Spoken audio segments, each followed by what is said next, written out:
నమస్తే, welcome to SRR news. ఈరోజు ప్రకాశం జిల్లా ఎర్రగొండపాలెం నియోజకవర్గ టీడీపీ ఇన్ఛార్జ్ గూడూరి ఎరిక్షన్ బాబు గారితో ప్రత్యేక ఇంటర్వ్యూ కార్యక్రమాన్ని చేస్తున్నాము. సార్ నమస్కారం. సార్ ఎర్రగొండపాలెం నియోజకవర్గంలో ఒక ఎదురులేని నాయకుడిగా నియోజకవర్గంలో మంచి ప్రజలతోటి మంచి అభిమానాన్ని పొంది ముందుకెళ్తున్నారు. అసలు ఎలా సార్, అసలు మీరు ఈ రాజకీయంలోకి అసలు ఎప్పుడు వచ్చారు, అసలు ఏంటి, మీరు ఒక రాజకీయంలోకి రావడానికి ముందు అసలు ఎవరైనా ఇన్స్పిరేషన్ ఎవరైనా ఉన్నారా, అసలు ఏంటి సార్? ముందుగా అండి, మా గ్రామంలో మేము మా నాన్నగారు, అదేవిధంగా మా జేజి నాన్నగారు, మా మామగారు, మేమందరం కూడా కమ్యూనిస్టులు, సిపిఐఎం పార్టీకి సంబంధించిన మనుషులు. గ్రామంలో రాజకీయం కూడా నేను చిన్నప్పటి నుంచే మా ఫాదర్స్ వాళ్ళ టీచర్స్ అయినప్పటికీ, మా జేజి నాన్న వాళ్ళందరూ కూడా ఉపాధ్యాయులు అయినప్పటికీ గ్రామంలో ఎక్కువ మంది బడుగు బలైన వర్గాలు ఉండేవారు. వారి యొక్క బాగోగులు చూసుకుంటూ వారికి, అంటే ఉపాధ్యాయులుగా మా కుటుంబం అంతా కూడా వారికి విద్యాబోధన నేర్పిస్తూ వాళ్ళని మోటివేట్ చేస్తూ ఉండే దీంట్లో మేము రాజకీయ రంగంలో కూడా కమ్యూనిస్టులుగా మేము ఆ గ్రామంలో యాంటీ కాంగ్రెస్ మైండ్ సెట్ తోటి మేము అందరం కూడా పనిచేయడం జరిగింది. గ్రామంలో ఏదైనా చిన్న చిన్న అవసరాలు కానీ, అదేవిధంగా వెనుకబడిన వర్గాలు, దళిత వర్గాలను చదివించడంలో కూడా కాస్త వాళ్ళకి విద్య నేర్పించాలా, విద్య వల్లనే వాళ్ళ పైకి రావాలన్న ఒక కాన్సెప్ట్ తోటి గ్రామంలో పనిచేసే క్రమంలో మేము అక్కడ ఎన్నికలు ఎప్పుడు జరిగినా కానీ, శాసనసభ ఎన్నికలు కానీ, సర్పంచ్ ఎన్నికలు కానీ అవన్నీ కూడా జరిగేటప్పుడు ఆ గ్రామంలో మేము కూడా, మా కుటుంబం కూడా రాజకీయాల్లో ప్రధాన పాత్ర పోషిస్తున్నాం కాబట్టి చిన్నప్పటి నుంచి రాజకీయాల్లో ఆ నేపథ్యం మాకు ఉందండి.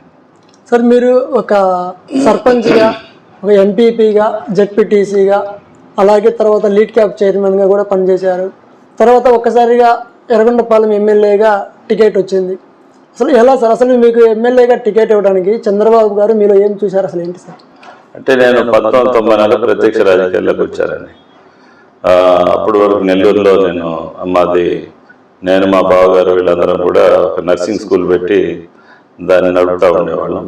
తర్వాత 94లో చంద్రబాబు నాయుడు గారి ఆయన యొక్క లీడర్షిప్ని, అప్పుడు ఎన్టీ రామారావు గారు పెద్ద ఆయన కూడా ఉన్నారు, కానీ ఈయన యొక్క లీడర్షిప్ మీద నాకు ఎక్కువ అటాచ్మెంట్ పెరిగి 94లో ప్రత్యక్ష రాజకీయాల్లోకి నేను వచ్చాను. అప్పటికే మా ఫ్యామిలీ 83 బిఫోర్గా కమ్యూనిస్టులము. ఆఫ్టర్ తెలుగుదేశం పార్టీ కీర్తిశేషులు ఎన్టీ రామారావు గారు స్థాపించినప్పటి నుంచి కమ్యూనిస్టులకు కాస్త ఆయన అభిమానులుగా మారి తెలుగుదేశం పార్టీలో కుటుంబం ఉంటుండేది. 94లో ప్రత్యక్షంగా రాజకీయాల్లో పూర్తి దిగామండి. తర్వాత 95లో నాకు అవకాశం ఇచ్చారు. అప్పుడున్నటువంటి ఎన్టీ రామారావు గారు ముఖ్యమంత్రి అప్పుడయ్యారు 94లో. 95 మార్చిలో ఎంపీపీగా నాకు మా మండలం తరఫున నాకు అవకాశం రావడం జరిగింది. నేను కంటెస్ట్ చేశాను, ఓసీలోనే కంటెస్ట్ చేసి నేను 95లో మార్చి 18వ తారీఖున గుర్తుంది ఇప్పుడు కూడా, నేను ఎంపీపీగా ప్రమాణ స్వీకారం చేయడం జరిగింది. దాని తర్వాత ఆ మండలంలో ఉన్నటువంటి పరిస్థితి, ప్రజలందరూ కూడా చదువుకున్నవాడిని కాబట్టి అందరు నాతో కనెక్ట్ కావడం, ప్రజాసేవ చేసే దాంట్లో కాస్త ఎక్కువ ఆసక్తి చూపించడం, పేద బడుగు బలహీన వర్గాల పట్ల కాస్త వాళ్ళని ఏదో ఒకటి వారికి చేయాలి, ఆ కుటుంబాలను మనం ఆదుకోవాలి, ఆ గ్రామాలు అభివృద్ధి చేయాలి. అప్పుడు కనీసం నేను ఎంపీపీగా ఉన్నప్పుడు బస్సు సౌకర్యం కూడా చాలా తక్కువ ఉండేది. 95లో బస్సు సౌకర్యాలు కానీ ఇవన్నీ కూడా, రవాణా సౌకర్యాలు బాగా తగ్గి ఉన్నటువంటి పరిస్థితులు. దళిత వర్గాలకైతే అప్పటి వరకు బిఫోర్ 94 కనీసం గ్రామాల్లో ఎక్కడ పెట్టిన పూరి గుడిసెలు, అపరిశుభ్ర ఉన్నటువంటి దళిత వాడలు ఇవన్నీ చూసి ఒకసారిగా వాళ్ళందరూ కూడా, నేను మన దగ్గరికి వచ్చి ఎంపీపీగా ఉన్నప్పుడు ప్రజలందరూ రావటం, వాళ్ళతో మమేకమైపోవటం, కనెక్టివిటీ పెరిగిపోయింది ప్రజలతోటి. అందువల్ల సక్సెస్ఫుల్గా ఎంపీపీగా నేను చేయటం జరిగింది. తర్వాత ప్రజలందరూ మళ్ళీ 2001లో నన్ను జెడ్పీటీసీ మెంబర్గా భారీ మెజారిటీతో అదే మండలంలో గెలిపించడం జరిగింది. అప్పుడు ఏమైందంటే నాకు వర్సెస్ అప్పుడు అక్కడ ఉన్నటువంటి కాంగ్రెస్, అప్పుడు వైసీపీ లేదు, కాంగ్రెస్ వర్సెస్ నాకు అక్కడ బాగా నేను ఎస్సీ అయినప్పటికీ రాజకీయాలు అక్కడ ఉన్న పెద్ద సామాజిక వర్గాలతోటి తలపడతా ఉండేవాళ్ళం. ఆ క్రమంలో నా గ్రామం నుంచి నా పక్క గ్రామం అయిన నాకు ప్రధాన రాజకీయ శత్రువు అనుకోవచ్చు, రాజకీయ ప్రత్యర్థి ఆయన టాస్లో ఎంపీపీ అవటం జరిగింది కాంగ్రెస్ పార్టీ తరఫున.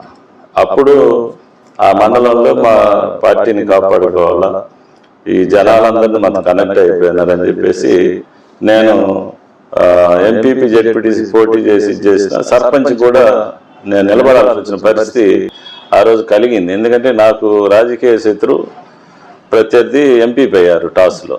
టీడీపీకి 5, కాంగ్రెస్కి 5 వచ్చింది. టాస్ వేస్తే అతను ఎంపీపీ అయ్యాడు. మండల సర్వసభ్య సమావేశాల్లో మండల గురించి మాట్లాడాలంటే ఏదో ఒక పొజిషన్లో ఉండాలని చెప్పేసి తీర్మానం చేసుకొని గ్రామంలో సర్పంచ్గా నిలబడాల్సి వచ్చింది. నిలబడ్డాను. అప్పుడు రాజశేఖర రెడ్డి ముఖ్యమంత్రి ఆయన ఉన్నాడు, అక్కడ కాంగ్రెస్ ఎమ్మెల్యే అందరూ ఉన్నా కానీ మనం ఆ ఊర్లో గెలవడం జరిగింది. గ్రామస్తులంతా మద్దతు తెలపడం జరిగింది. కారణం ఏంటంటే ఈ జనాలను వదులుకోలేక వీళ్ళు మనతో కనెక్ట్ అయిపోయారు. కనెక్ట్ అయిపోయినాక ఒకసారి మనం వదిలేస్తే బాగోదనే ఉద్దేశంతో మళ్ళీ సర్పంచ్కి నిలబడి మళ్ళీ పార్టీని అటు మనకున్నటువంటి వర్గాన్ని కూడా కాపాడుకునే దిశగానే నేను సర్పంచ్ స్థాయిలో కూడా కంటెస్ట్ చేసి అక్కడ పార్టీని కాపాడుకోవాల్సిన పరిస్థితుల్లో మన సర్పంచ్ నిలబడ్డాం, సర్వీస్ చేశాం. దాని తర్వాత నేను 2014లో ఆ రోజు డేవిడ్ రాజు గారు వైసీపీ తరఫున ఎర్రగొండపాలెం కంటెస్ట్ చేశారు. నేను 2014, 2019లో మా జాతీయ అధ్యక్షులు వారు ప్రస్తుతం ఉన్నటువంటి నారా చంద్రబాబు నాయుడు గారిని సంతనోతుల నియోజకవర్గానికి నేను 2 దఫాలుగా అవకాశం ఇస్తే పోటీ చేస్తామని అడగటం జరిగింది. ప్రత్యేకించి మాదిగ సామాజిక వర్గానికి సంతనోతులపాడు ఇచ్చే పని అయితే నేను పోటీ చేస్తానని నేను అడుగుతూ వస్తూ ఉన్నాను. అప్పట్లో 2014లో నన్ను ఎర్రగొండపాలెనికి కూడా టీడీపీ తరఫున కంటెస్ట్ చేయమని చెప్పి పార్టీ కూడా అడిగింది. అప్పుడు నేను పోటీ చేయని చెప్పాం. తర్వాత 2019లో కూడా మా జిల్లా నాయకులు కూడా నన్ను ఎర్రగొండపాలెమే పొమ్మని చెప్పారు. అప్పుడు కూడా నో చెప్పాను. నేను అప్పుడు సంతనోతులపాడు మీద దాని మీదనే ఉన్నాను. ఎందుకంటే నాకు ఉన్నటువంటి పరిస్థితులు, నా బంధుత్వాలు అన్నీ కూడా అక్కడ ఎక్కువ ఉన్న పరిస్థితుల్లో నేను అక్కడే చేయటం జరిగింది. ఎవరికి పోటీగా నేను అడగలేదు. మాదిగ సామాజిక వర్గానికి ఇచ్చే పని అయితే నాకు ఇవ్వండి అని నేను చెప్పడం జరిగింది. అప్పుడు కానీ ఇప్పుడు కానీ తెలుగుదేశం పార్టీలో ఈ కమ్యూనిటీలో దగ్గర 30 సంవత్సరాలుగా ఈ ప్రకాశం జిల్లాలో మాదిగ సామాజిక వర్గం నుంచి ఉన్నటువంటి మెయిన్ అన్ని లోకల్ బాడీస్లో కానీ అదేవిధంగా కార్పొరేషన్ చైర్మన్, లిడ్ క్యాప్ చైర్మన్గా బాబు గారు 2014లో ముఖ్యమంత్రి అయినాక ఆయన నన్ను లిడ్ క్యాప్ చైర్మన్ ఇచ్చి నన్ను బ్లెస్ చేయడం జరిగింది. తర్వాత నిన్న వచ్చే పరిస్థితికి వచ్చేప్పటికీ ఎర్రగొండపాలెంలో ఇక్కడ ప్రధానంగా వైసీపీ అధికారంలో ఉంది. జగన్మోహన్ రెడ్డి ముఖ్యమంత్రి అయ్యారు. జగన్మోహన్ రెడ్డి ముఖ్యమంత్రి అయినాక ఎర్రగొండపాలెంలో పార్టీని ముందుకు నడిపేటటువంటి పరిస్థితులు అక్కడ నాయకత్వం లేకపోవటం, ఎవరైనా పోటీ చేసినప్పుడు ముందు 15 రోజుల్లో, 4 రోజుల ముందు రావటం, ఓడిపోయిన వెంటనే వెళ్ళిపోవటం, పార్టీని సరైనటువంటి క్రమంలో పార్టీ కార్యకర్తలకు భరోసా ఇస్తూ గ్రామాల్లో పార్టీని పటిష్టం చేసేటటువంటి లీడర్షిప్ ఆ రోజు కొరతగా ఉంది. ఒకవైపు వైసీపీ అధికారం, ఒకవైపు సోయానా మంత్రి ఆదిమూలపు సురేష్ గారి నియోజకవర్గం, తెలుగుదేశం పార్టీ పూర్తిగా జవసత్వాలు ఉడికి పూర్తిగా క్షీణించిపోయే దశలో అక్కడ పార్టీ నడపాలా, నువ్వు వెళ్ళాలి, పార్టీలో నీకు అనుభవం ఉంది, నువ్వు వెళ్ళాలి, నువ్వు సీనియర్, తప్పకుండా మీరు వెళ్ళాలని జిల్లా నాయకత్వం మొత్తం కూడా నన్ను ఫోర్స్ చేయడం జరిగింది. నీకు తప్పదని చెప్పడం జరిగింది. పెద్ద ఆయన చంద్రబాబు నాయుడు గారు కానీ అదేవిధంగా లోకేష్ గారు, ప్రత్యేకించి లోకేష్ గారు అన్న మీరు వెళ్ళండి, మీరు ఎర్రగొండపాలెం పోయి పార్టీ బాధ్యత తీసుకోండి, మీ అన్ని విధాలుగా మేము వెన్నంటూ ఉంటాం, నడిపిస్తామని చెప్పడం జరిగింది. ఆయన మాట మీద గౌరవం, పార్టీ పట్ల నాకున్నటువంటి కమిట్మెంట్, పార్టీ అధిష్టానం ఆదేశిస్తే మనం పోయి ఖచ్చితంగా ఏ పని చేయమన్నా ఇప్పటికి కూడా ఈ రోజు వరకు కూడా పార్టీ అధిష్టానం ఏ నిర్ణయం తీసుకున్నా ఏం ఆదేశిస్తే అదే చేసే వ్యక్తిని. ఎందుకంటే నేను పార్టీ కార్యకర్తని, నేను పార్టీలో మహానాయకుడిని కాదు, నాయకుడిని కాదు. 30 సంవత్సరాలుగా కార్యకర్తగానే చాలా మారుతున్నా. ఈ రోజు కూడా ఎర్రగొండపాలెం నేను కార్యకర్తని కానీ నాయకుడిని కాదు. అందువల్ల బాధ్యత తీసుకున్నాం. ఇప్పుడు ఎర్రగొండపాలెంకి మిమ్మల్ని ఎమ్మెల్యే టికెట్గా చంద్రబాబు నాయుడు గారు, లోకేష్ గారు వీళ్ళు నియమించారు. ఆ సమయంలో మీకు ఏమనిపించింది? ఎందుకంటే ఎర్రగొండపాలెంలో ఇంతవరకు టీడీపీ గెలిచిన దాఖలాలు లేవు. ఒక్కసారిగా మీరు అలాంటి నియోజకవర్గానికి వస్తున్నారు. ఆ టైంలో మీరు అన్నట్టుగా మంత్రి గారు అక్కడ ప్రాతినిధ్యం వహిస్తున్నారు. అసలు మీరు అప్పుడు ఎలా ఫీల్ అయ్యారు? ఏంటి ఖచ్చితంగా గెలవగలననే నమ్మకం మీలో వచ్చింది అప్పుడు? గెలుపు ఓటములు అనేది అది ప్రజల మీద ఆధారపడి ఉంటుంది. చంద్రబాబు నాయుడు గారు ఆదిస్తే ఏ పని చేయమన్నా చేసేటటువంటి వ్యక్తిత్వం ఉన్న మనిషి నేను. ఎందుకంటే ఆయనకి కమిటెడ్ కార్యకర్తలా ఉండేవాడిని ఫస్ట్ నుంచి కూడా. నాకు కమిట్మెంట్ ఆయన పట్ల ఉంది, ఆ గౌరవం ఉంది. సరే మనం వెళ్దాం, ఎందుకు అది ఎర్రగొండపాలెం ఎందుకు గెలవలేము, అక్కడ ఏం లోపాలు జరుగుతుంది, ముందు మనం స్టడీ చేద్దామని నన్ను 3 సంవత్సరాల ముందుగా నన్ను ఇక్కడికి పంపించారు. ఇక్కడికి వచ్చినాక పూర్తిగా అప్పటి వరకు పరిపాలించిన ప్రభుత్వాలు కానీ ఎమ్మెల్యేలు కానీ ఇది ఒక రిజర్వ్డ్ నియోజకవర్గం, అభివృద్ధికి ఆమె దూరం ఉంది. ఎక్కడ పోయినా కానీ దళిత వాడలో పోతే అన్ని తలుపులన్నీ తాళాలు. ఏంటి అందరు తాళాలు వేసి దళిత వాళ్ళ మనుషులు కనపడటం లేదు నేను అడిగితే అందరూ వలసపోతూ ఉంటారు. ఇక్కడ కేవలం పనులు లేవు, నీటి వసతి లేదు, పనులు కల్పించేటువంటి పరిస్థితులు ప్రభుత్వాలు లేవు. అందుకని మేము వలసపోయి అక్కడ గింజలు డబ్బులు సంపాదించుకొని వచ్చి ఇక్కడ రావటం పరిస్థితుల్లో గ్రామాలన్నీ కూడా వలసలు పెట్టే పరిస్థితి అని చెప్పేసరికి నేను స్టార్టింగ్లో చూసినాక మనం ఏదైనా సర్వీస్ చేయదలుచుకుంటే ఎర్రగొండపాలెమే కరెక్ట్. గెలుపు ఓటములు రాజకీయాల్లో సహజమై వాటిని నేను అసలు ఎప్పుడు పట్టించుకోవాలా. అసలు ఇక్కడ స్టడీ చేశాను, ఇక్కడ ఉన్నటువంటి దళిత వర్గాలు, సేమ్ టైం ట్రైబల్స్, చెంచుగూడాలు, లంబాడి తండలు, ఇవన్నీ నేను ప్రత్యక్షంగా ప్రతి ఒక్క ఊరికి 34 సార్లు వెళ్ళాను. వాళ్ళతో మాట్లాడాను. ఏ రకంగా అయినా వీళ్ళు అభివృద్ధి చేయాలా, ఎర్రగొండపాలెం నియోజకవర్గాన్ని గెలుపు దిశగా మనం తీసుకెళ్ళాలి, ఇక్కడ ప్రజలు మనం ఎందుకు ఆదరించాలని చెప్పేసి నేను 3 సంవత్సరాలు ప్రతి గడప దొక్కాను. ప్రతి సామాజిక వర్గాన్ని యొక్క మనస్తత్వం తెలుసుకున్నాను. ఈ నియోజకవర్గం ఎందుకు ఓడిపోతుందని కూడా నేను స్టడీ చేశాను. అన్నీ నేను ఆకలింపు చేసుకొని కష్టపడ్డాం, 6 దాకా వచ్చాం. స్వల్ప మెజార్టీతో నాకు కూడా 90,000 మంది ఓట్లు వేశారు ఈ నియోజకవర్గంలో. గతంలో ఎప్పుడు 69,000-60,000 వచ్చేసరికి అల్లాడిపెట్టాడు నియోజకవర్గంలో. నా దగ్గర 90,000 నాకు వేశారు, అవతల 94,000, జస్ట్ 4,000 దీంతో నేను ఇక్కడ ఓడిపోవడం జరిగింది. అవును సార్, మీరు ఆల్మోస్ట్ ఆ 3 ఇయర్స్ చాలా బాగా కష్టపడ్డారు. అందువల్లే మీకు దాదాపు 30,000 ఇంతకుముందు వైసీపీలో ఎప్పుడు ఎలక్షన్ జరిగింది కానీ 10,000 పెరుగుకుంటూ వెళ్తుంది. లాస్ట్ నిన్న ఎలక్షన్లో మీరు పోటీ చేసినప్పుడు మాత్రము ఆల్మోస్ట్ మొత్తం తగ్గిపోయింది. అంటే ఒక రకంగా జనాల్లో అభిమానాన్ని అయితే మీరు చాలా వరకు పొందారని చెప్పేసి చెప్పవచ్చు. ఒక ప్రజా నాయకుడిగా మీరు ఇప్పుడు ఒక ఇన్ఛార్జ్గా ఉన్నప్పటికీ ప్రజల్లో మాత్రం ఒక మంచి పేరు అయితే సంపాదించుకున్నారని తెలుస్తుంది. కానీ మీరు ఆ రోజు ఓడిపోయినప్పుడు ఆ రోజు రాత్రి చాలా బాధపడ్డారని చెప్పేసి తెలిసింది. ఆ రోజు రాత్రి నిద్ర కూడా పోలేదు. దాదాపుగా కేవలం 4,000 ఓట్లతో స్వల్పంగా ఓడిపోయారనేసరికి చాలా బాధపడ్డారు. ఏం సార్ అసలు ఎలా అనిపించింది ఆ సమయంలో?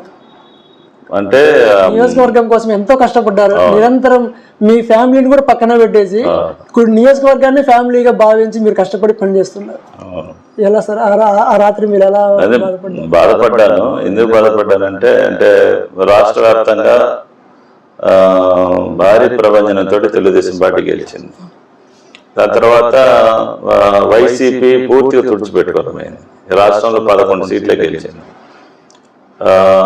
30 సంవత్సరాలుగా ఈ పార్టీలో, తెలుగుదేశం పార్టీలో ఒక కార్యకర్తగా కష్టపడ్డాం. నాకు ఎందుకు ఇలా జరిగిందనే బాధపడ్డాను. అదే వాస్తవం. ఎందుకంటే మనం గెలిచుంటే ఆ పరిస్థితులు వేరే. ఇక్కడ నా కుటుంబం కోసమో లేకపోతే నా స్వలాభం కోసమో నేను ఇక్కడికి రాలా. స్వలాభం కోసమో లేకపోతే రాజకీయమైన దురుద్దేశాలు కానీ ఉంటే నాకు 2019లోనే నాకు అవతల పార్టీ నుంచి సంతనూతల వారు పోటీ చేయని అవకాశాలు వచ్చినాయి నాకు. కానీ నేను తెలుగుదేశం పార్టీలో కమిటెడ్ కార్యకర్త అని చెప్పాను. నాకు పిచ్చి తెలుగుదేశం పార్టీ అని పిచ్చి అభిమానం. అందుకని ఎక్కడ కూడా నేను ఈళ్ళు కాల. గెలుచుంటే బాగా సర్వీస్ చేయగలిగి ఉండేవాళ్ళం కదా. ఈ టర్మ్లో కాబట్టి ఇప్పుడు గెలవలేం కదా. గెలిచి ఉండాల్సింది. మేమన్నా తప్పులు చేశామని అప్పుడు నేను రివీల్ చేసుకోవటం జరిగింది. ఎక్కడ కూడా నా పక్షాన కానీ కార్యకర్తల పక్షాన కానీ తప్పు జరగలే. పోరాడారు పాపం, గ్రామాల్లో వాళ్ళు కూడా పోరాడారు. అందరం ఆ పోరాడితే నాకు దాకా వచ్చింది. ఈ 3 yearsలో మీకు తెలుసు అన్ని ఈ పరిణామాలు విత్ ఇన్ ది పార్టీలో కానీ అవతల పార్టీ నుంచి కానీ. అంటే ఎప్పుడు కూడా ఎర్రగొండపాలెం నియోజకవర్గంలో రాజకీయాలు ఎప్పుడు చేసుకోవాలి. వీళ్ళందరూ కూడా ఎవరో కూడా ఎస్సీ రిజర్వ్డ్, ఎవడో వస్తాడు పోటీ చేస్తాడు, గెలిస్తే మనకెందుకు గెలవకపోతే మనకెందుకని ఒక నిర్లక్ష్య ధోరణితో ఉన్నటువంటి పరిస్థితుల్లో ఇప్పుడు నియోజకవర్గాన్ని పార్టీకి పక్కాగా ఈరోజు రైలు పట్టాలకి ఇచ్చాను పార్టీని. పార్టీ అంటే పార్టీ.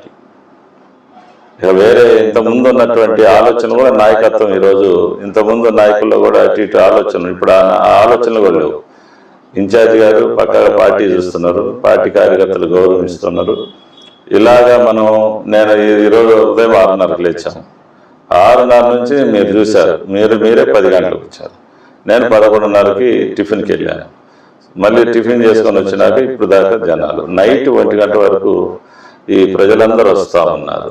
ఎందుకు వస్తున్నారంటే అలవాటు పడ్డారు. ఈ 3 సంవత్సరాలు నేను ఉదయం చెంచుగూడెల కొరపాల నుంచి మచ్చకొండ వాళ్ళు వీళ్ళంతా వచ్చారు. చిలకచెల్లగూడెం నుంచి కొండ వాళ్ళు వచ్చారు. అక్కడ కరెంటు సరిగా రావట్లేదు వాళ్ళు చెప్పడం జరిగింది. వెంటనే నేను విద్యుత్ అధికారులు ఫోన్ చేయడం జరిగింది. అదేవిధంగా నల్లగుంటలో చెంచుగూడెలకి నీళ్లు లేవని వాళ్ళు వచ్చారు, రామకృష్ణ అన్న వాళ్ళు వచ్చారు. అట్లా ఎందుకంటే వాళ్ళతో నేను కనెక్ట్ అయిపోయాను. జనాలు కూడా నైట్ 12 గంటల దాకా ఎందుకు ఉంటుందంటే కారణం కూడా ఆడిపోతే ఒక పరిష్కారం దొరుకుద్ది, పని అవుతుంది, ఒక పరిష్కారం దొరుకుద్ది మనకి అనే ఒక నమ్మకము ఈరోజు నేను ఎర్రగొండపాలెం ప్రజల్లో సంపాదించుకున్నాను. నియోజకవర్గ వ్యాప్తంగా కూడా మీరు ఎలా నమ్మకం వాళ్ళకి ఏర్పాటు చేశారనేది కూడా మాకు చూస్తుంటేనే అర్థమవుతుంది. ఈరోజు మేము ఉదయం ఇంటర్వ్యూ చేద్దామని ఉదయం 8ంటికి వచ్చాము. ఆల్మోస్ట్ ఇప్పుడు టైం 2 అవుతుంది. ఈ సమయానికి మీకు అవకాశం దొరికింది. ఆల్మోస్ట్ సార్ మీరు ఒక ఎమ్మెల్యేగా గెలవాలనుకుంటే 2019లోనే మీకు వైసీపీ నుంచి టికెట్ వచ్చింది, మీకు ఆఫర్ వచ్చింది. అయినా మీరు తీసుకోలేదు. ఎందుకని? మీకు ఎర్రగొండపాలెం టీడీపీ టికెట్ ఆశించినారు 2014లో, మీకు రాలేదు. సో 2019 కూడా ఆశించినారు, అప్పుడు మీకు రాలేదు. సో ఆ టైంలో మీరు సంతనూతలపాడు ఎమ్మెల్యేగా వైసీపీ నుంచి టికెట్ తీసుకోవచ్చు కదా. ఆ సమయంలో తీసుకుంటే మీరు ఒక మంత్రిగా కూడా వచ్చే అవకాశం ఉందని కూడా మాకు తెలిసింది. మరి ఎందుకు ఆ టికెట్ తీసుకోలేదు? అంటే నేను చెప్పాను ఫస్ట్లో, మా ఫ్యామిలీ యాంటీ కాంగ్రెస్ మెంటాలిటీ మాది ఫస్ట్ నుంచి కూడా. గ్రామంలో పెత్తనాలు చేసిన వాళ్ళం మేము. ఒక దళిత కుటుంబం నుంచి పుట్టిన మా నాన్న మా నాన్నమ్మ వ్యవసాయదారులు ప్లస్ టీచర్. ఆ రైతు భావాలు, అదేవిధంగా ఒక ఉద్యమ లక్షణాలు. నేను చిన్నప్పుడు కూడా స్కూళ్ళల్లో కాలేజీలో చదివేటప్పుడు కూడా కాలేజ్ ఎలక్షన్స్ కానీ స్కూల్స్ ఎలక్షన్స్లో కూడా నేను డైరెక్ట్ పార్టిసిపేట్ చేయకుండా గెలిపించేవాడిని. నేను అటు ఎడ్జిలో ఉంటే అటే గెలిచేవాడిని. ఆ తత్వం ఫస్ట్ చిన్నప్పటి నుంచి కూడా ఉంది. యాంటీ కాంగ్రెస్ మీద వ్యతిరేకమైనటువంటి జీన్స్ నా బ్లడ్లో ఉన్నాయి. అందువల్ల తెలుగుదేశం అంటే పిచ్చి అంటే ఎన్టీ రామారావు గారు, తర్వాత చంద్రబాబు నాయుడు గారు. ఆయన ముఖ్యమంత్రిగా ఉన్నప్పుడు, అప్పుడు ముఖ్యమంత్రి నేను ఎంపీపీని. ముఖ్యమంత్రి అయ్యే టైంలో కూడా నేను ఆయనతో కూడా నేను వైస్రాయ్ హోటల్లో ఉన్నాను.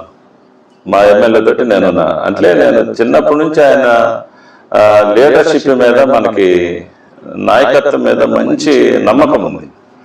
పార్టీని ఈరోజు ఆంధ్రప్రదేశ్లో మీరు చూశారు కదా 5 సంవత్సరాలు. ఆంధ్రప్రదేశ్ తెలుగుదేశం పార్టీ చరిత్రలో జగన్మోహన్ రెడ్డి పరిపాలనలో ఏదైనా అవమానం పొందినా, జైలు పాలైనా ఒక్క నారా చంద్రబాబు నాయుడు గారి కుటుంబం తప్ప వాళ్ళే అన్నీ ఎదుర్కొన్నారు.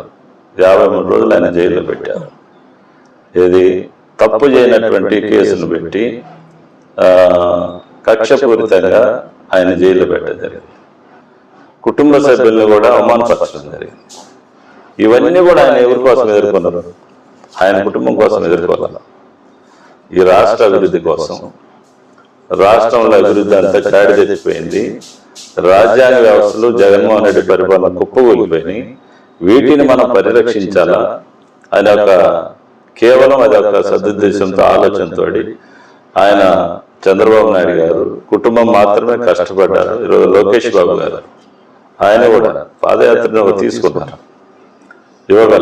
యువగలం పాదయాత్ర తీసుకొని అసలు గ్రామాలు ఎలా ఉన్నాయి అంటే, ఒక పార్టీ అధ్యక్షులుగా, తెలుగుదేశం పార్టీ కుటుంబ సభ్యులుగా, అధినేతగా మేమేంతలా టార్చర్ ఎదుర్కొంటుంటే ఇంకా గ్రామాల్లో ఉండే పరిస్థితి ఏంటని చెప్పేసి లోకేష్ బాబు గారు ఆలోచన చేసి ఆయన యువగలం పాదయాత్ర తీసుకున్నారు. ఆ పాదయాత్రలో అనేక రకాలైనటువంటి విషయాలు వెలుగులోకి వచ్చాయి. దాని ద్వారా ఈరోజు రాష్ట్రంలో లోకేష్ బాబు మహానాయకుడు అయిపోయినాడు. పూర్తిగా మనకంటే ఇప్పుడు నేను 30 సంవత్సరాలు, నాకు అనేక రకమైనటువంటి సామాజిక వర్గాలు గ్రామాల్లో, అన్ని గ్రామాల్లో తిరిగాము. విభిన్న పరిస్థితులు, వారి యొక్క భావాలు, వారి యొక్క ఆలోచన విధానం అన్నీ స్టడీ చేశారు. మాకంటే ఎక్కువగా ఆయన యువగలంలో డైరెక్ట్గా ఆయన చూడగలిగాడు, చలించిపోయాడు. ఈ రాష్ట్ర ప్రజల కోసం మనం దేనికైనా సిద్ధపడాలా, ఆఖరికి త్యాగాలు చేసైనా సరే ఈ రాష్ట్రాన్ని కాపాడుకోవాలని ఈరోజు మన మీద ఉన్నటువంటి నమ్మకంతో, ఈ రాష్ట్ర ప్రజలు మీద ఉన్నటువంటి నమ్మకంతో వాళ్ళు ఛాలెంజింగ్గా కొన్ని కార్యక్రమాలు చేశారు, సక్సెస్ఫుల్ అయ్యారు. ఈరోజు రాష్ట్ర చరిత్రలో, తెలుగుదేశం పార్టీ చరిత్రలో లోకేష్ బాబు గారు ఒక అగ్రనాయకుడిగా ఈరోజు ఈ రాష్ట్రంలో అన్ని సామాజిక వర్గాల యొక్క మనస్తత్వాలు, వారి యొక్క స్థితిగతులు, గ్రామాల యొక్క స్థితిగతులన్నిటిని కూడా ఆయన ఆకలింపు చేసుకొని ఈరోజు పరిపాలన చేస్తాం. అవును సార్. మీకు లోకేష్ బాబు గారికి కూడా మంచి సన్నిహితం ఉంది, మీకు చంద్రబాబు నాయుడు గారికి కూడా ఒక మంచి సన్నిహితం ఉందనేది నియోజకవర్గంలో అందరూ చెప్తున్నారు. జిల్లాలో ఉన్నటువంటి ప్రధాన టీడీపీ ఎమ్మెల్యేలు కావచ్చు, నాయకులు కూడా చెప్తున్నారు. అసలేంటి సార్ మీ ఇద్దరి మధ్యన అంత సన్నిహితం ఎలా వచ్చింది ఏంటి? అంటే నేను తెలుగుదేశం పార్టీలో క్రమశిక్షణ గల కార్యకర్త, బాబు గారికి తెలుసు. అందుకనే నా మీద నమ్మకంతో నాకు అప్పుడు గవర్నమెంట్ అధికారంలో ఉన్నప్పుడు లిట్ క్యాప్ చైర్మన్గా ఇచ్చారు. లిట్ క్యాప్ చైర్మన్ కూడా చేశారు. తర్వాత రాష్ట్రంలో అప్పట్లో గవర్నమెంట్ ఉన్నప్పుడు నన్ను ప్రోటోకాల్ ఇన్ఛార్జిగా పీలేరు నియోజకవర్గానికి ఇచ్చారు. పెద్దిరెడ్డి రామచంద్రరెడ్డి ఆ రోజు ఎమ్మెల్యే, ఆ నియోజకవర్గానికి కూడా నన్ను ప్రోటోకాల్ ఇన్ఛార్జిగా ఇచ్చారు. తర్వాత పార్టీ పరిశీలకులుగా నెల్లూరు జిల్లాకి నేను కావలి నియోజకవర్గాన్ని పనిచేశాను, ఆత్మకూరు నియోజకవర్గం పనిచేశాను, నెల్లూరు పనిచేశాను. అనేక నియోజకవర్గాల్లో పార్టీ పరిస్థితిని ఒక పార్టీ కార్యకర్తగా ఇతనైతే కాస్త మనకి సరైనటువంటి సమాచారం అందిస్తాడని నా మీద ఒక నమ్మకం, ఒక నిజాయితీ కలిగినటువంటి కార్యకర్తను కాబట్టి వాళ్ళు నన్ను ఎప్పుడు కూడా ఆశీర్వదిస్తానే ఉంటాడు. ప్రత్యేకించి లోకేష్ బాబు గారు అయితే ఎర్రగొండపాలెంకి ఆయనే నన్ను, మీరు వెళ్ళనన్నా నేనున్నా, నేను చూసుకుంటా, అన్ని విషయాలు నేను అండగా ఉంటానని చెప్పడం జరిగింది. ఆయన మాటని స్వల్ప తేడాతో ఓడిపోయి నేను నిలబెట్టుకోలేకపోయిన బాధ కూడా నాకుంది. నేను గెలిచుంటే పరిస్థితులు వేరే రకంగా ఉండేవి. ఆయన మాట కూడా నిలబెట్టుకున్నాను అయిపోతానని చెప్పేసి ఒక చిన్న ఆ బాధ ఉంది. ఇద్దరు కూడా నన్ను చాలా బాగా ఆదరిస్తారు, చాలా సొంతంగా వాళ్ళు భావిస్తారు. సరే, మీరు ఆ రోజు ఓడిపోయిన తర్వాత వెంటనే మీరు వెళ్ళి ముఖ్యమంత్రి గారిని, లోకేష్ గారిని వీళ్ళందరినీ కలిశారు. అప్పుడు వెళ్ళి మీరు చెప్పంగానే అప్పుడు ముఖ్యమంత్రి గారు ఏమన్నారు ఏంటి సార్ ఆ రోజు? నేను ఓడిపోయినాక యాక్చువల్గా నేను ఎలక్షన్ అయినా కలుద్దాం అనుకుంటున్నాను. ఎందుకు ఎట్లా గెలుస్తున్నాం కదా, పోయి ఒకసారి కలుద్దామని నేను సార్ని కలలేదు. పోయి కలిసిన వెంటనే అందరు గెలిచారు, నువ్వు గెలిస్తే బాగుండేది అంటే నా మీద ఉన్న అభిమానంతో నువ్వు ధైర్యంగా ఉండి అని చెప్పడం జరిగింది.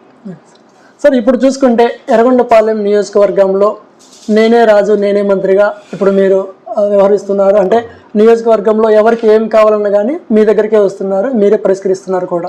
ఇప్పుడు ఇది ఒక దళిత నియోజకవర్గం, మీరు ఒక దళిత ఇన్ఛార్జ్గా ఉన్నారు, ఆల్రెడీ మీరు లీడ్ క్యాప్ చైర్మన్గా చేస్తున్నారు. ఈ దళితుల కోసం మీరు ఈ నియోజకవర్గంలో ఏం చేయబోతున్నారు, వాళ్ళ యొక్క అభివృద్ధి కోసం ఏం చేయబోతున్నారు? అదేవిధంగా దళిత వారిని మీరు ఇందాక చెప్పారు చాలా వరకు వలసలు వెళ్తూ ఉన్నారు. ఈ వలసల నివారణకు మీరు ఎలాంటి చర్యలు తీసుకోబోతున్నారు ఏంటి సార్? నేనైతే ఎర్రగొండపాలెం నియోజకవర్గంలో రాజుని కాదు మంత్రిని కాదు, కేవలం ఎర్రగొండపాలెం నియోజకవర్గంలో తెలుగుదేశం పార్టీ తరఫున ఒక సేవకుడిని, తెలుగుదేశం పార్టీ సేవకుడిని. ఈరోజు ప్రభుత్వం అధికారంలో ఉంది కాబట్టి నేను ఏదైతే మీకు చెప్పానో ప్రభుత్వం వచ్చి 4 నిర్ణయం. ఒకటి వలసల నివారణ చేయటం, 2 దళిత మేజర్గా దళిత వర్గాలే వలసలు వెళ్తా ఉన్నారు, వాటిని నివారించాలి. వాటిని నివారించాలంటే ప్రధానంగా ఇక్కడ మన గ్రామాల్లో వాళ్ళు ఉండేదానికి సరైనటువంటి సౌకర్యాలు ఉండాలి. నంబర్ 1 కూలి పనులు కావచ్చు, లేకపోతే పరిశ్రమలు కావచ్చు, లేకపోతే వ్యవసాయ పనులు కావచ్చు. ఇవన్నీ జరగాలంటే ప్రధానంగా మన ప్రాంతానికి వెలుగొండ ప్రాజెక్టు పూర్తి కావాలి. వెలుగొండ ప్రాజెక్టు పూర్తి అయితే తప్ప వలసలు నివారించలేనటువంటి పరిస్థితి నియోజకవర్గంలో ఉంది.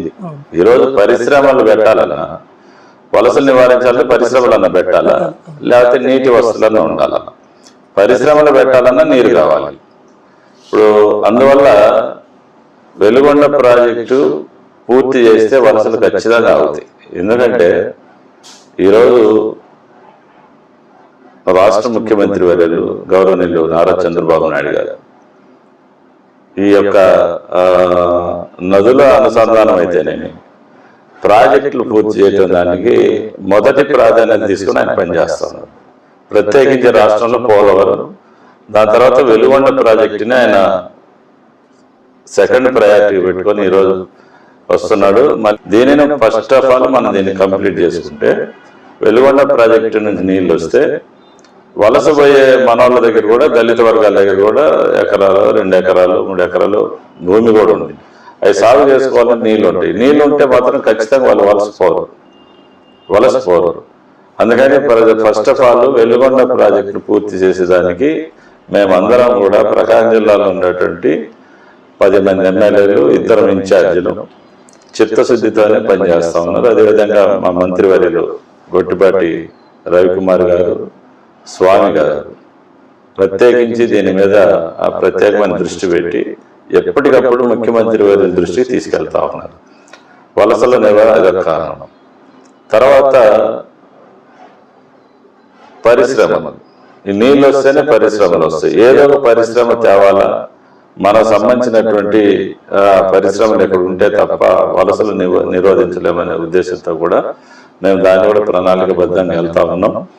ఇక్కడ ట్రైబల్స్ ఈరోజు మౌలిక సదుపాయాలని కల్పిస్తున్నాం. దళిత వాడలు ఈరోజు సీసీ రోడ్ దగ్గర మనం 15 కోట్ల రూపాయలు ముఖ్యమంత్రి గారు మనం మంజూరు చేశారు. అన్ని గ్రామాలలో మనం చూసాం. మండలానికి కూడా దాదాపు 5 కోట్లు కేటాయించి చేస్తున్నాం. ప్రత్యేకించి ట్రైబల్స్ విషయానికి వస్తే ఎక్కడైతే విద్యుత్ లేనటువంటి, కరెంటు లేనటువంటి గిరిజన గూడాలను ఎంపిక చేసుకొని వాటిని కూడా ఇప్పుడు కరెంట్ లైన్ కూడా లాగుతున్నాం. విద్యుత్ శాఖ మంత్రి శ్రీ గొట్టిపాటి రవికుమార్ గారు మంత్రి అయినాక ప్రత్యేకించి గిరిజన గూడాల్లో, తండాల్లో ఏ గూడాలు తండాల్లో కరెంటు లేదో వాళ్ళకి కరెంటు ఇవ్వటం. అదేవిధంగా వాళ్ళ వ్యవసాయదారులు కూడా ఉన్నారు. మరి 3 ఫేజ్ కరెంటు కావాలన్నా వాటిని ఐడెంటిఫై చేసి వాటికి కూడా ఈరోజు విద్యుత్ అవకాశాలు కల్పిస్తా ఉన్నాం. అదేవిధంగా చాలా రోడ్లు కూడా ఐటీడీఏ ద్వారా మన నరేగాలో గిరిజన ప్రాంతాల్లో ఎక్కువ ప్రాధాన్యత ఇచ్చి ఈరోజు మనం రోడ్స్ వీటన్నిటి మౌలిక సదుపాయాలు కూడా పెడతా ఉన్నాం. సార్ మీరు ఇంకోటి చూసుకుంటే ఎర్రగొండపాలెంకి ఎలక్షన్ ముందు మందకృష్ణ మాదిగ గారు వచ్చారు. ఆ రోజు మీరు ఆ మాదిగ సామాజిక వర్గానికి సంబంధించిన ఆ ప్రత్యేకమైనటువంటి మీటింగ్ లో తప్పెట కొట్టడం మేము చూసాము. అసలు ఎవరు ఊహించలేదు మీరు ఆ విధంగా తప్పట కొడతారని చెప్పి. ఏంటి సార్ అసలు అది ఎలా? అదే అది మా కమ్యూనిటీ సింబల్, మాదిగల సింబల్ తప్పెట. తప్పెట వస్తుంది, ఊగిపోతాం ఆటోమేటిక్. ఏంటంటే కృష్ణ మాదిగలకి అయితానండి. ఆయన వచ్చే టైంలో ఆనందాలు వేరు ఉంటాయి, అది జోష్ వేరు ఉంటుంది కదా. ఎందుకంటే అభిమానం ఫస్ట్ చిన్నప్పటి నుంచి అది ఎక్స్పోజ్ అయ్యి తప్పటి కొట్టడం అనేది అది రైట్, అది మా కమ్యూనిటీ రైట్. చాలా మంది నేను చూసాం కానీ ఎస్సీ వాళ్ళు ఆ తప్పడ కొట్టడం అనేది ఎవరిని ఏదో ఊరికి అట్లా షో చేస్తూ కొంతమంది ఫోటోలకు ఫోజ్ ఇస్తూ ఉంటారు. కానీ మీరు అలా కాదు, దాదాపుగా ఆ రోజు మీరు తప్పడ కొట్టింటే నియోజకవర్గంలో ప్రతి మాదిగ సామాజిక వర్గం అసలైన మాదిగ అనేసి చూడడం ఆ రోజు చూసాము సార్. చాలా వరకు మీరు ఊగిపోతూ చేస్తారు, కనెక్ట్ అవుతాం. అందులో తప్పటి కూడా కొడతారు, నాకు అలవాటు కూడా తప్పటి కొడతారు. ఎలా అయినా ఆ సామాజిక వర్గంలో మెయిన్ ఉంటది కాబట్టి ఉంటుంది సార్. ఇప్పుడు చూసుకుంటే ప్రధానంగా ఎర్రగొండపాలెం నియోజకవర్గంలో ఇప్పుడు మీరు ఎన్నో కార్యక్రమాలు చేస్తున్నారు, పార్టీ కోసం ఎంతో కష్టపడుతున్నారు, ప్రతి ఒక్కరిని కూడా కలుపుకొని వెళ్ళిపోతున్నారు. అయినప్పటికీ కొన్ని వర్గాలు పడినాయి అని చెప్పేసి బయట కొంచెం టాక్ ఉంది. అసలు నిజంగా వర్గాలు ఉన్నాయా? అసలు ఏంటి ఈ వర్గాల గురించి అసలు ఏంటి సార్? తెలుగుదేశం పార్టీ వర్గమే లేదని కొంతమంది వాళ్ళ స్వార్థ ప్రయోజనాల కోసం క్రియేట్ చేస్తా ఉన్నారు. నా దగ్గర అయితే ఇప్పుడు ప్రతి గ్రామం నుంచి పార్టీ, గ్రామ పార్టీ, బూత్ కమిటీ కన్వీనర్ దగ్గర నుంచి గ్రామ పార్టీ అధ్యక్షుడు, తర్వాత యూనిట్ ఇన్ఛార్జి, క్లస్టర్ ఇన్ఛార్జి, మండల పార్టీ అధ్యక్షుడు, జిల్లా కార్యవర్గం, అదేవిధంగా రాష్ట్రం, ఈ పదవులు ఉండే వాళ్ళంతా నా దగ్గరే ఉన్నారు. తర్వాత పార్టీ కమిట్మెంట్తో పనిచేస్తూ ఉన్నారు. ఎక్కడ కూడా గ్రూపులు లేవండి. కొంతమంది స్వార్థపరులు ఒకరిద్దరు ఉంటారు, ప్రతి పార్టీలో ఉంటారు. వారు ఆల్రెడీ నిన్న ఆ ఇద్దరు ముగ్గురు అనేవాళ్ళు నిన్న మనకు పార్టీ కూడా వాళ్ళు చేయలేదు. 4-5 సంవత్సరాల నెలల నుంచి కూడా బయటికి రాని వాళ్ళు ఈరోజు వర్గంలాగా ఏదో అధికారం వచ్చింది కాబట్టి ఆ 3-4 ఉన్నారు. ఆ 3-4 ఆల్రెడీ పార్టీ దృష్టి కూడా మనం తీసుకెళ్ళాం. ఆ వర్గమే లేదండి, తెలుగుదేశం పార్టీలో ఒకటే వర్గం, తెలుగుదేశం పార్టీ వర్గం, చంద్రబాబు నాయుడు గారి నాయకత్వంలో మనమే పనిచేస్తా ఉన్నాం. సార్, ప్రధానంగా ఈ ఎర్రగొండపాలెం నియోజకవర్గంలో మీరు ఒక దళిత నాయకులు, మీ మీద అగ్రవర్ణాల నుంచి ఏమైనా ఇబ్బందులు ఉన్నాయా? ఈ మధ్యకాలంలో చూసుకుంటే ఈ గవర్నమెంట్ వచ్చిన తర్వాత కూడా మిమ్మల్ని ఇక్కడి నుంచి మార్చాలి అనేసి కూడా ప్రధానంగా కొంతమంది సీఎం గారిని కూడా కలిసి చెప్తున్నారనేసి తెలుస్తుంది. అసలు ఏంటి సార్, నిజంగానే ఇట్లా చెప్తున్నారు? అసలు ఎందుకోసం చెప్తున్నారు, వాళ్ళు ఏంటి? అంటే ఇంతకుముందు ఏం జరిగిందంటే వచ్చిన ఇన్ఛార్జీలందరూ కూడా కార్యకర్తలకు బాధ్యతగా దగ్గర ఉండటం కానీ పనిచేయటం కానీ జరగలేదండి. అప్పట్లో పార్టీ కొంచెం కాస్త ఇబ్బంది పడిన మాట వాస్తవం, కానీ నేను దగ్గర 4 సంవత్సరాలు అయింది. ఈరోజు ప్రతి ఇంట్లో నేను 4-5 పేరును పెట్టి పిలిచేటటువంటి ఒక ఇది నాకుంది. ఆ స్వతంత్రం కూడా నా మీద ఉంది. ఎందుకంటే గ్రామాల్లో పోయినప్పుడు ముసలోళ్ళ దగ్గర నుంచి చిన్న పిల్లలు, చదువుకునే పిల్లల దగ్గర కూడా నా దగ్గర వచ్చి నన్ను కనెక్ట్ అయ్యే వెళ్తా ఉంటాను. ఇప్పుడు ఆ పరిస్థితి లేదండి. ఎవరు పోయి కంప్లైంట్ చేసిన అధిష్టానానికి అన్నీ తెలుసు. ప్రత్యేకించి మనం తప్పు చేసిన పరిస్థితులు కూడా ఎక్కడ ఉండదు. నేను తప్పు చేయను, ఎందుకంటే రాజకీయాల్లో ఒక దళిత సామాజిక వర్గంలో పుట్టి మనం తప్పు చేయాలంటేనే జనరల్గా ఆలోచన చేస్తాము. అందులో నాకు చిన్నతనం నుంచి లేదు. తప్పులు చేస్తే ఒక దళిత నాయకుడికి 30 సంవత్సరాలు ఒకే పార్టీలు ఎలా ఉండలేం కదా, ఎక్కడో పెరిగిపోతాం కదా. అట్లాంటి అలవాటు ఏం లేదు. ఇక్కడ మన మీద పోయి ఇన్ఛార్జీలు మార్చి చెప్పేవాళ్ళు ఉన్నారో లేదో కూడా తెలియదు. మార్చే పరిస్థితులు అంటే అదంతా అధిష్టానం చూసుకుంటుంది కదా. మనం పనిచేస్తా పోవటం చంద్రబాబు నాయుడు గారి ఆదేశాల మేరకు నియోజకవర్గంలో పనిచేయటం తప్ప వేరే ఆలోచన నేను అసలు పట్టించుకోనండి. ఇట్లా సార్, 2029లో ఇక్కడ మీరు ఎమ్మెల్యేగా గెలవడానికి ఎలాంటి ప్రయత్నాలు చేస్తున్నారు? ఏంటి ప్రయత్నాలు అంటే మంచి అవకాశం వచ్చింది. నేను ఎమ్మెల్యేగా గెలవకపోయినా, నేనేమి భారీ మెజార్టీ ఓడిపోలా. ప్రజలు నన్ను కూడా ఆశీర్వదించారు. స్వల్ప మెజార్టీతోనే నేను వెనుకంజలో ఉన్నాను. అవకాశం వచ్చింది. ఈరోజు బాబు గారు మీరు చూస్తా ఉన్నారు, అవినీతి అక్రమాలు ఆయన సపోర్ట్ చేసే పరిస్థితులు లేదు. అదే నాకు ఒక మంచి అవకాశం అది. ఎందుకంటే గతంలో ఏం జరుగుతుందంటే, గతంలో మన పార్టీ అధికారం ఉన్నప్పుడు ఒక 8-9 మంది తప్ప పార్టీ కార్యకర్తల్ని, పార్టీ నాయకుల్ని విస్మరించి ఆ 8-9 మంది ఏదో సంపాదించి అప్పుడున్నటువంటి ఇన్ఛార్జీలు ధరిమేసి సంపాదించుకునేటటువంటి ఆ రోజులే అనుకుంటుండే. ఇప్పుడు పూర్తిగా పార్టీల సిస్టమ్ మారింది. ఈవెన్ మేము తప్పు చేసినా నిలదీస్తా ఉన్నారు. అనేక మార్గాల ద్వారా మా యొక్క పనితీరుని, మేము మా యొక్క ప్రవర్తన, వీటన్నిటి కూడా ఎక్సర్సైజ్ చేస్తున్నారు పార్టీలో. సిస్టమ్ మారింది. ఇంతకుముందు సిస్టమ్ మన మీద పోయి చెప్తారా, తప్పున ఎరిక్షన్ బాబు చెప్పాడు మనం నమ్మేద్దామనే ఆలోచన కూడా లేదండి. ఎందుకంటే వివిధ మార్గాల ద్వారా వాళ్ళు రిపోర్ట్లు తెప్పించుకుంటా ఉన్నారు బాబు గారు. మేము కూడా భయంగా పనిచేస్తున్నాం. ఆటోమేటిక్గా మనం యాక్చువల్గా మనం దళిత సమాజంలో భయంగానే పనిచేస్తాం. దానితోడు ఆయన దగ్గర ఎట్ట పేరు తెచ్చుకోవాలా, మన నీతి ఉంటేనే ఆయన దగ్గర పేరు వస్తుంది. మన అవినీతి పర్లేదు ఆయన దగ్గర పేరు కాదు, ఆయన ఒప్పుకునే పరిస్థితులు లేడు. ఎందుకంటే ఆయన వైసీపీ అధికారం ఉన్నప్పుడు అక్రమంగా జైలు పంపించారు కదా. ఆ 53 రోజులు ఆయన ప్రజల గురించి ఆలోచించారు. ప్రజల దగ్గర కావాలా, ప్రజలంతా నాకు మద్దతు ఉన్నారు, ప్రజలకు నేను ఏదో చేయాలా, అన్ని సామాజిక వర్గాలు నేను ఆదుకోవాలా. అందుకనే ఇప్పుడు తెలుగుదేశం పార్టీ సభ్యత్వ కార్యక్రమం ఒక వినూత్న రీతిలో జరుగుతుంది. మీరు చేశారు కదా, నిన్ననే ఒక్కసారి 16 మంది జీవితకాల సభ్యత్వం తీసుకున్నారు. అంటే 16 మంది అంటే ₹1,00,000 పెట్టి, అంటే ఎంత కమిట్మెంట్ ఉంటే తీసుకుంటారు చెప్పండి. అది కూడా ఏంటంటే ఆయన సభ్యత్వ కార్యక్రమం కేవలము బీమా కోసం కాదు, సభ్యత్వం తీసుకున్న ప్రతి కుటుంబంలో ఉన్నటువంటి చదువుకున్న బిడ్డలు, చదివేటువంటి బిడ్డలు, వారి యొక్క చదువుల్లో కానీ ఉద్యోగ అవకాశాల్లో కానీ ప్రాధాన్యత ఇవ్వాలనేది దీని ప్రధాన ఉద్దేశం.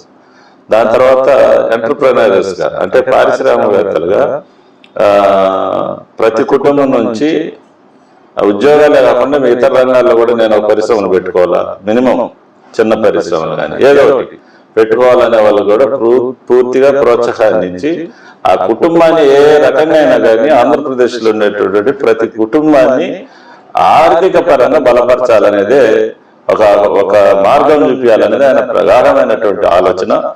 ఆ ఆలోచనల భాగంగా ఈ రోజు ఒక వినూత్నమైనటువంటి పరిపాలన ఈ రాష్ట్రంలో జరగబోతా ఉంది.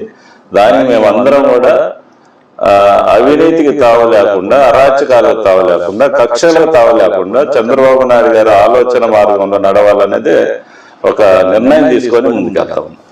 అంటే అక్కడ చంద్రబాబు, ఇక్కడ ఎరిక్షన్ బాబు ఒక ప్రత్యేకమైనటువంటి గుర్తింపు కోసం, అంటే ఆల్రెడీ ముఖ్యమంత్రి గారికి ఆల్రెడీ గుర్తింపు ఆల్రెడీ ఉంది, ఆయన చెప్పాల్సిన అవసరం లేదు.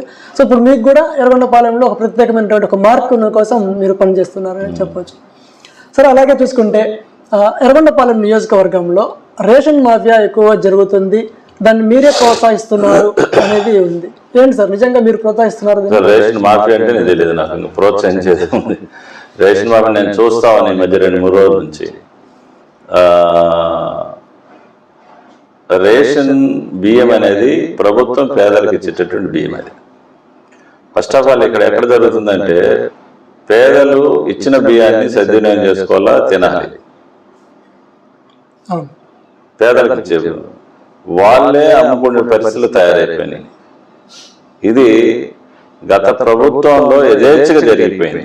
గత వైసీపీ ప్రభుత్వంలో ఇసుక, రేషన్ బియ్యం, మద్యం ఇవన్నీ కూడా చాప కింద నీరులాగా జరిగి వీటితోనే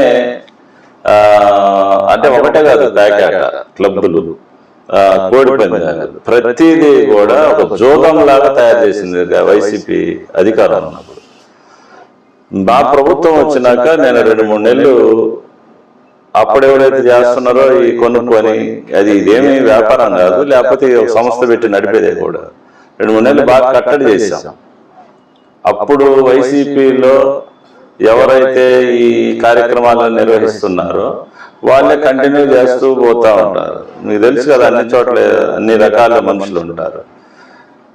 దీనిని అధికార దృష్టి తీసుకెళ్ళి, మీరు నాతో కూడా రండి, గోడౌన్ల దగ్గర కూర్చుందాం, డీలర్లకు స్వయంగా మనమే దగ్గర నుండి పంపిద్దాం, వాళ్ళు స్వయంగా ప్రజలకు ఇచ్చి వాళ్ళు అమ్ముకోకుండా చర్యలు మనం తీసుకోవాలని చెప్పి నేను గతంలో నేను వస్తున్నానే అది మాట్లాడటం జరిగింది. 2-3 నెలలు కంట్రోల్ చేశాము. ఈరోజు అధికారులు కూడా మనం చెప్తా ఉన్నాం కట్టడి చేయమని చెప్పేసి. అంతే తప్ప మనం బియ్యం వ్యాపారం చేసుకొని వచ్చినటువంటి ఆదాయంతో తినేటటువంటి తత్వం కాదు. దాన్ని పూర్తిగా కట్టడి చేస్తాం. దాంట్లో ఎటువంటి అనుమానమే లేదు. ఎవరున్నా కానీ చర్యలు తీసుకోమని మనం చెప్తున్నాం తప్ప ఎక్కడ కూడా వాళ్ళని కాపాడండి వీళ్ళని కాపాడి మనం అడిగినట్టు పరిస్థితి లేదు. అది చేయం కూడా. అదే సార్, చూస్తున్నాం సార్, మీరు వేటిని కూడా ఇటువంటి వాటిని ఉపేక్షించరు అనేది అర్థమవుతుంది. ఇటీవల జరిగిన ట్రాన్స్ఫర్ల విషయంలో కూడా చాలా వరకు రకరకాల ఆరోపణలు వచ్చాయి. దాంట్లో కూడా మీరు అసలు ఎలాంటి చిల్లి గవ్వ అనేది కూడా మీరు దానికి తావు లేకుండా మీరు నిష్పక్షపాతంగా వ్యవహరించారు. అది మేము కూడా లైవ్ లో చూసాము కూడా. గతంలో ట్రాన్స్ఫర్స్ అప్పుడు కానీ దగ్గర దగ్గర మనం ఫీల్డ్ అసిస్టెంట్ పోస్ట్ ఇచ్చాం, ఎఫ్ఈ షాపులు కేటాయించాం, ట్రాన్స్ఫర్స్ చేయించాం. ఎక్కడ కూడా ఎర్రగొండపాలెం నియోజకవర్గంలో నేను మీ ద్వారా ఈరోజు అప్పీల్ చేస్తా ఉన్నాను. డీలర్షిప్లు కేటాయించడంలో కానీ, ఫీల్డ్ అసిస్టెంట్ పోస్టులు ఇవ్వడంలో కానీ, షిఫ్ట్ ఆపరేటర్ పోస్టులలో కానీ, ట్రాన్స్ఫర్స్లో కానీ మీ ద్వారా నేను ఒకటే కోరుకుంటున్నా, ఉద్యోగస్తులు కానీ వీళ్ళందరూ కూడా ఎక్కడైనా సింగిల్ ఎన్పి నేను కాదు, నా పిఏలు కూడా లెటర్ ఇచ్చేటప్పుడు 100 కూడా తీసుకోరు, నా ఆఫీసులో కూడా 100 రూపాయలు కూడా తీసుకోరు. అది నాకు అలవాటు లేదు. నేను వాళ్ళకి క్లియర్గా చెప్పాను, లెటర్ ఇచ్చేటప్పుడు 100 రూపాయలు ముట్టుకున్నా నేను అవినీతి చేసినట్టే అని చెప్పేసి పూర్తి స్థాయిలో మనం, నాకు అలవాటు లేదు కాబట్టి నేనంటే వాళ్ళ భయం. ఎక్కడ కూడా మీరు చాలా మంది మనం సహాయం చేశాం, ఏ స్థాయిలో వాళ్ళకైనా చేశాం, కానీ ఎక్కడ కూడా మనం దాన్ని తావేయలేదు. అట్లాంటి ఆలోచన ఉన్న వ్యక్తిని కూడా నేను కాదు. సార్, ఇప్పుడు ఎర్రగొండపాలెం కొంతమంది దుర్మార్గంగా వీటిని చేస్తున్నారు. ఎవరు చేసేది కూడా నాకు తెలుసు, ఎవరు చేసేది కూడా నాకు తెలుసు. ఉదాహరణకి కొంతమంది సర్పంచులు అయితేనే, ఎప్పుడు పేపర్లో చూసాం, సర్పంచులు అయితేనే 18 లక్షలు అవినీతి చేసినట్టు పత్రికల్లో వచ్చింది. ఒక సర్పంచ్ ఉద్యోగం చేస్తేనే ఈరోజు ఇన్ని పదవులు చేశాం మనం. ఎక్కడైనా ఒక MPP, ZPTC, sarpanch, lid cap chairman, ఎక్కడైనా కానీ ఇన్ని పదవులు చేసినప్పుడు ఎక్కడో చోట మనం ఈల్డ్ అవుతాం కదా. నాకు అలవాట్లేదు, నాకు అది అవినీతే కాదు. పార్టీలో కూడా ఈ రోజు కూడా ఒక దళిత నాయకుడు అయినా కానీ నేను కూడా ఒక 100 రూపాయలు పార్టీ నాయకులు సహాయం చేయమని కూడా నేను అడగలేదు. 30 సంవత్సరాలు నా చరిత్రలో, రాజకీయ చరిత్రలో నేను రియల్ ఎస్టేట్లో ఫ్లాట్ కొనుక్కొని అమ్ముకోవటం, 80 రూపాయలు పార్టీ ఖర్చు పెట్టడం, ఇది తప్ప ఎవరిని కూడా నేను 100 రూపాయలు ఈ 30 సంవత్సరాలు నేను ఆశించిన పరిస్థితి కూడా లేదు. నాకు అవకాశం కూడా రాలేదు, అడిగే అవకాశం కూడా రాలేదు. మేము ఈ 30 సంవత్సరాలు కాదు కానీ సార్, మేము చూసిన ఈ 3 సంవత్సరాల్లో అయితే మీరు ఎక్కడికి వెళ్ళినా కానీ ప్రతి రూపాయి మీరే ఖర్చు పెట్టుకుంటారనేది మేము బాగా గమనించినాం సార్. సార్, ఇంకోటి చూసుకుంటే ఎర్రగొండపాలెం నియోజకవర్గంలో ప్రతి గడపను మీరు టచ్ చేశారు. ఇందాక మీరు అన్నట్టుగా ప్రతి ఇంట్లో ఒకరిని మీరు పలకరించే విధంగా ఈరోజు ఉన్నారు మీరు. అలాగే ఈరోజు చూసుకుంటే ఏ పార్టీ కూడా చూడకుండా ఎవరైనా మీ దగ్గరికి వచ్చి పలానా సమస్య ఉందని అడిగితే ప్రతి ఒక్కరికి పని చేస్తున్నారు అనేది తెలుస్తుంది. ఏంటి సార్, ఎందుకు నెక్స్ట్ ఎలక్షన్ లో గెలవడం కోసమేనా ఇవన్నీ? నెక్స్ట్ ఎలక్షన్ కాదు కానీ ఇంటికి వస్తే సహాయం చేస్తున్న తత్వం మా పూర్వం మా కుటుంబం, మా జేజనాన్న కానీ మా నాన్న దగ్గర నుంచి వచ్చింది. అది అంటే పార్టీలు లేకుండా, పార్టీ అనేది కూడా చూడడం, ఇంటికి వచ్చి ఒక పని కోసం వచ్చినారంటే పూర్తి స్థాయిలో మన దగ్గరికి వచ్చినట్టే లేక. అందుకని మనం ఇంటికి వచ్చిన వ్యక్తులను గౌరవించడం, ఏదన్నా అడిగితే గ్రామాల్లో కాంట్రవర్సీ లేకుండా అది మనం పనిచేయటం ఇది జరుగుతూ ఉంది. ప్రత్యేకంగా పేదవర్గాల పట్ల నేను ఎక్కువ అభిమానం ఉంటా కాబట్టి, అభిమానం ఉంది, ఉంటుంటాను. వాళ్ళకి అది అర్థమైపోయింది. అందుకనే మీరు చూసారు ఈ మధ్య ఫీల్డ్ అసిస్టెంట్ పోస్టులు కానీ, డీలర్షిప్ పోస్టులలో కూడా ఎక్కువ మంది బీసీఎస్సీ వర్గాలే ఎక్కువ మంది మనం ఇచ్చాం. ఆ భరోసా, నమ్మకం మన మీద ఏర్పడ్డాడు. ఇంతకుముందు రాజకీయాలు అట్లా లేవు. ఇక్కడ నాయకుడి దగ్గరికి పోవాలా, ఆయన ఇంట్లో అన్నీ ఉంటాయి. ఇప్పుడు అట్లా కాకుండా ఈ నియోజకవర్గంలో ప్రతి ఒక్కరు కష్టపడ్డారు. కష్టపడ్డ ప్రతి కార్యకర్తకి మనం ఏదో ఒకటి ఇవ్వాలన్న ఒక కాన్సెప్ట్ తో మనం పనిచేస్తున్నాం. సాటిస్ఫాక్షన్ గా ఉన్నారు అందరూ. ఇంకొకటి చూసుకుంటే లోకేష్ బాబు గారు మన ఎర్రగొండపాలెం నియోజకవర్గం పైన ప్రత్యేకంగా మీ మీద ఎక్కువ శ్రద్ధ పెట్టి నియోజకవర్గంలో ఏ సమస్య ఉన్నా కానీ వెంటనే స్పందిస్తున్నారు అనేది తెలుస్తుంది. ఏంటి సార్, ఎలా స్పందిస్తున్నారు ఏంటి? లోకేష్ బాబు గారు యువగలం పాదయాత్రలో ప్రతి గ్రామానికి కానీ వెళ్ళినప్పుడు ప్రధానమైన సమస్యలు ఏంటంటే, ప్రత్యేకించి మన ప్రాంతంలో ఉన్నటువంటి ప్రధాన సమస్యలు విద్య. వలసలు వెళ్ళిపోతా ఉన్నారు. పాపం ఈ వలసలు వెళ్ళే కుటుంబాలన్నీ కూడా బడుగు బలహీన వర్గాల కుటుంబాలు. వాళ్ళ పిల్లల్ని కూడా బడుల్లో చదివించుకుంటూ వలసలు పోయేటప్పుడు బడులు మాన్పించి వాళ్ళతోటి తీసుకొని పోయే పరిస్థితులు ఉన్నాయి. అందుకని ఆయన విద్యాశాఖ మంత్రిగా ప్రమాణ స్వీకారం చేసినాక ఎర్రగొండపాలెం నియోజకవర్గంలో ఉన్నటువంటి హాస్టల్స్ పనితీరు, పాఠశాలల పనితీరు, అసలు విద్యా వ్యవస్థ ఎలా జరుగుతుంది, ప్రత్యేకించి మన ఏరియాలో ఎందుకు ప్రత్యేకమైన దృష్టి పెట్టారంటే ఇది వెనుకబడిన ప్రాంతం, గిరిజనులు ఎక్కువ ఉన్నటువంటి ప్రాంతం, దళితులు ఎక్కువ ఉన్నటువంటి ప్రాంతం. దీనికి తోడు మన జిల్లా మంత్రి స్వామి గారు కూడా సాంఘిక సంక్షేమ మంత్రిగా ఉండటం, వీళ్ళిద్దరి యొక్క సహాయ సహకారాలతోటి మన ప్రాంతంలో మొట్టమొదటిగా ఎర్రగొండపాలెం నియోజకవర్గంలో ఉన్నటువంటి ప్రభుత్వ హాస్టల్స్ పనితీరు, వారికి విద్యార్థులకు కావాల్సినటువంటి వసతి, ఆ యొక్క బిల్డింగ్స్ కానీ, క్లాస్ రూమ్స్ కానీ, అదేవిధంగా హాస్టల్ భవనాలు కరెక్ట్గా ఉన్నాయా, పరిశుభ్రంగా ఉందా లేదా, ఇవన్నీ కూడా వీటి మీద ఆయన దృష్టి పెట్టేసి మన నియోజకవర్గంలోనే ఈరోజు ఎర్రగొండపాలెం దోర్నాల్లో ప్రభుత్వ బాలుర హాస్టల్స్ గదుల నిర్మాణం కానీ ఇవన్నీ కూడా మంజూరు చేయటం జరిగింది. చాలా అకామిడేషన్స్ తక్కువ ఉండి విద్యార్థులు కూడా బాగా కష్టపడిన పరిస్థితులు, అందుకని వాటి మీద ప్రత్యేక దృష్టి పెట్టారు. అదేవిధంగా కొన్ని కొత్త హాస్టల్స్ కూడా, ఉదాహరణకి ఆమనిగుడిపాడు, అక్కడ కొత్తగా ప్రభుత్వం తరఫున అక్కడ, ఎందుకంటే ఎక్కువ పల్లెలు ఆనుకొని హై స్కూల్ అది, ఆ ప్రాంతంలో కూడా వలసలు కూడా ఎక్కువ ఉంటాయి. అందుకని పిల్లల్ని చదివించాలా, మరి వారి విద్య తోడ్పడాలనే ఉద్దేశంతో అక్కడ కూడా కొత్తగా త్వరలోనే మన హాస్టల్స్ కూడా మంజూరు చేస్తున్నటువంటి పరిస్థితులు. అదేవిధంగా డిగ్రీ కాలేజీ, గతంలో తెలుగుదేశం పార్టీ అధికారంలో ఉన్నప్పుడు డిగ్రీ కళాశాలను స్థాపించడం, దానికి భవనాల నిర్మాణం చేయటం అనేది జరిగింది. లాస్ట్ 5 సంవత్సరాల్లో ఒక్క రూపాయి కూడా కాలేజీకి మంజూరు చేయలేదు. ఇంకా ఇన్కంప్లీట్గా ఉన్నాయి. దగ్గర 4 కోట్ల రూపాయల పనులు కానీ పెడితే అవి పూర్తిగా వినియోగంలోకి వచ్చేసి విద్యార్థులు అందరూ కూడా బాగా ఉండేటువంటి సౌకర్యం, అది కూడా లోకేష్ బాబు గారి దృష్టికి వెళ్ళింది. అది కూడా త్వరలోనే మంజూరు అవుతా ఉన్నాయి. అదేవిధంగా దోరణాల్లో ప్రభుత్వ డిగ్రీ కళాశాల, కనీసం దానికి స్థలం లేదు, భవనాలు లేవు.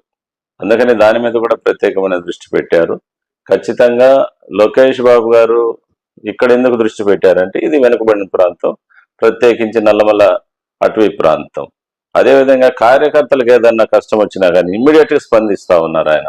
ఉదాహరణకి దోర్నాల్ మండలంలో హసనాబాద్ లో ఎక్కడో విదేశంలో అక్కడ ఒక కార్యకర్త చనిపోతే అక్కడ ఆ దేశంలో ఉన్నటువంటి మనోళ్ళతో మాట్లాడి వాటిని కోఆర్డినేట్ చేసుకుని లోకేష్ బాబు గారి ఆఫీస్ నుంచి ఆ చనిపోయినటువంటి శవాన్ని తెప్పియటం అంటే చాలా ఆశ్చర్యకరమైన విషయం అన్నమాట. అర్బేనియా అనే ప్రాంతం. అందుకని ఆ గ్రామస్తులు మొత్తం కూడా అసలు ఆ చనిపోయినటువంటి వ్యక్తి వస్తాడా రాడని చెప్పేసి 15 రోజులకి ఆ గ్రామానికి ఆ భౌతికాన్ని తెప్పించినటువంటి పరిస్థితులు, ప్రత్యేకమైన శ్రద్ధ లోకేష్ బాబు గారు తీసుకున్నారు. చూసాం సార్, మేము కూడా చూసాము. దాన్ని ప్రత్యేకించి మీరు నియోజకవర్గం నుంచి మీరు ఎక్కువ శ్రద్ధ పెట్టేసి ఎప్పుడైతే ఆ విషయాన్ని మీకు చెప్పారో, ఇలా ఒక వ్యక్తి ఆర్మేనియాలో చనిపోయాడని చెప్పగానే మీరు వెంటనే స్పందించారనేది అక్కడ బాగా టాక్ ఉంది. మీరు వెంటనే స్పందించి లోకేష్ గారికి ఉన్నటువంటి సన్నిహిత్యం వలన మీ మాటకు విలువిచ్చి ఆయన వెంటనే స్పందించాడు. ఆ శవాన్ని తెప్పించిన దాదాపు 10 రోజుల తర్వాత అనుకుంటా ఆ శవం తెప్పించింది కూడా. బీసీ కమ్యూనిటీ వాళ్ళు, యాదవ్ సామాజిక వర్గం మొత్తం కూడా తాలూకాలో ఈ నియోజకవర్గంలో ఉంటే యాదవ్ సామాజిక వర్గం మొత్తం కూడా చాలా సంతోషపడ్డారు. మేము కూడా చూసాం సార్. నాగరాజ్ అనే కార్యకర్త కూడా యాక్సిడెంట్ అయ్యింటే కూడా వెంటనే స్పందించాడు అనేసి విన్నాం. అదేంటి సార్? ఇమ్మీడియట్ గా నాగరాజ్ అనే కార్యకర్త పార్టీకి మంచి అహర్నిశలు కృషి చేశారు ఐటీడీపీ తరఫున.